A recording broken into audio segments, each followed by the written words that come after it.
If you're loving this podcast, be sure to check out the full lineup. From news and local politics to sports and true crime. Find your next great listen right now at duluthnewstribune.com/podcasts.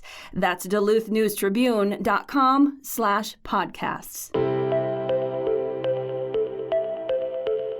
Hello, Northlanders. It's Friday, August 4th. I'm Wyatt Buckner with your Duluth News Tribune Minute, presented by Minnesota Power Employees Credit Union. The average MPECU member saves over $785 a year in better rates and lower fees. And with MPECU, every ATM is your ATM. With their free checking program, you get ATM fee reimbursements at any ATM anywhere in the U.S. Check out Minnesota Power Employees Credit Union's services online at mpecu.com or visit their offices in downtown Duluth, Arrowhead Road, or Miller Trunk Highway. It's Friday, and if you're looking for some fun things to do this weekend, Duluth News Tribune arts and entertainment reporter Jay Gabler has some options in this week's Best Bets. It's Spirit Valley Days, events happening all weekend in Spirit Valley, including tomorrow night, Saturday, a dance. The theme, I survived the 80s in the Twin Ports. So whether or not you are actually old enough to remember and have survived the 80s, put on your best 80s gear. There's going to be a best dressed competition, of course, music of the era, sounding out in the parking lot of the Valley Youth Center Teen Building. And it's been pointed out to me, this is not the same thing as the old street dances that used to happen as part of Spirit Valley Days, where they shut down a street. This is a different thing. It's happening in the parking lot of the Valley Youth Center Teen Building, but you're outside, you're dancing, you're having a good time. So in that sense, similar kinds of vibes. A couple other music things happening this weekend. There's a concert by Pert Near Sandstone, the popular Americana band, playing up in Silver Bay. Silver Bay has been hosting a free summer concert series for a couple of years now, and that is a pretty big band to have the opportunity to see for $0 and a great excuse to get yourself to the beautiful community of Silver Bay. That's tonight, Friday.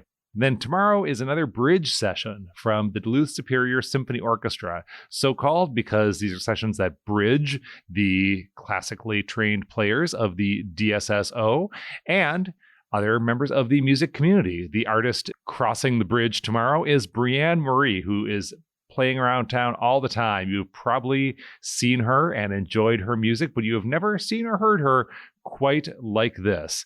That session is tomorrow, Saturday, at the Depot Theater, space now under the management of the DSSO.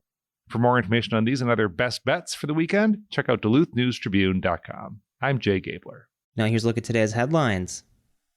As indictments of former President Donald Trump stack up, most recently for trying to overturn the results of the 2020 election, U.S. Representative Pete Stauber, a Republican ally of Trump's, has said little. But when the congressman from Hermantown has spoken up, he's implied 2 earlier criminal cases against Trump are merely politically motivated attacks. A spokesperson for Stauber did not respond to the News Tribune's request for comment this week on Trump's latest indictment, charging the former president with 4 criminal counts in his attempt to overturn the election and stay in power, moves that resulted in the Capitol insurrection on January 6, 2021. In March, just days before Trump's first indictment, where he received 34 felony counts in New York State court alleging the falsification of business records for hush payments to silence claims of an extramarital affair, Stauber told the Star Tribune that the case is politically motivated. Charges were added last week in the federal case alleging Trump mishandled and withheld classified documents. The new charges accused Trump and 2 others of instructing a worker to delete surveillance footage at Trump's Mar-a-Lago residence last summer. On June 9th, the day after the original indictment on classified documents was filed, Stauber appeared on John Justice's Twin Cities News Talk radio show and said it was a sad day for America and that the timing of the indictment was somehow a distraction from allegations Republicans made against President Joe Biden.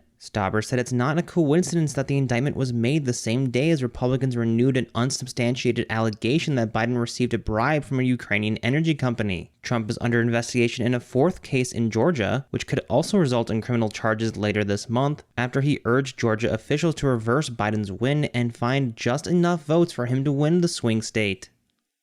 8 years after leaving Harvard and returning home to help rebuild the Minnesota Duluth women's hockey program, Bulldogs associate head coach Laura Bellamy is heading back to her alma mater as head coach of the Crimson women's hockey team. Harvard announced Bellamy as a replacement for longtime coach Katie Stone on Thursday, giving the Duluth native and Denfeld High School graduate her first head coaching job after a decade as an assistant coach and associate head coach at the NCAA Division I level. The gig will be a challenge for Bellamy, as the circumstances are far from ideal, just as they were when she returned home to Duluth in 2015. Stone, who ranks third all-time in wins by an NCAA Division I women's hockey coach, retired via a 6-paragraph press release June 6 after 29 years as head coach of the Crimson following an investigation into the program's culture. Articles in the Boston Globe and The Athletic detailed allegations of hazing within the program, abuse and intimidation by Stone, and racially insensitive comments made by the coach. Bellamy, 32, was a goaltender at Harvard for 4 seasons from 2009 to 2013 before serving as an assistant coach on Stone's staff for 2 seasons from 2013 to 2015. Current Bulldogs head coach Maura Kroll was Harvard's interim head coach during Bellamy's first season on the Crimson bench in 2013 and 2014, while Stone coached the U.S. Olympic team. Kroll was hired by the Bulldogs to replace another legendary and polarizing NCAA Division I women's hockey coach, Shannon Miller, in 2015. Bellamy was quickly added to the staff. Bellamy, a proud Duluthian and standout netminder for the Northern Stars girls high school hockey team, was promoted from assistant coach to associate head coach of the Bulldogs before the 2019 to 2020 season. For a preview of an upcoming story, Dan Williamson now joins us with a special guest. Thanks, Wyatt. I'm joined by one of our colleagues, Duluth News Tribune features reporter Melinda Levine. And Melinda is working on a story that we'll be able to see in today's e-edition of the Duluth News Tribune. You can also find it online at duluthnewstribune.com. Melinda, you were telling me, so of course there's 3 branches of the Duluth Public Library, and in each of them, you can look, but you can't touch dollhouses. What more can you tell us? Yes. So local volunteers help maintain these dollhouses with these elaborate scenes at all of our libraries. And these 6 volunteers help switch out the displays 8 to 10 times a year. They change with the seasons, they change with holidays. And photographer Jed Carlson and I were able to spend some time with a couple of volunteers at the West Duluth Library as they're setting up these tiny sleeping bags, and there's a tiny plate of hamburgers that you can put in the palm of your hand, little bags of kitty litter. The rooms in this dollhouse are so intricate and so refined in the detail. It's amazing and kind of fun for all ages. And they're more than just a display, too. They actually serve a purpose that can ultimately help a child to read.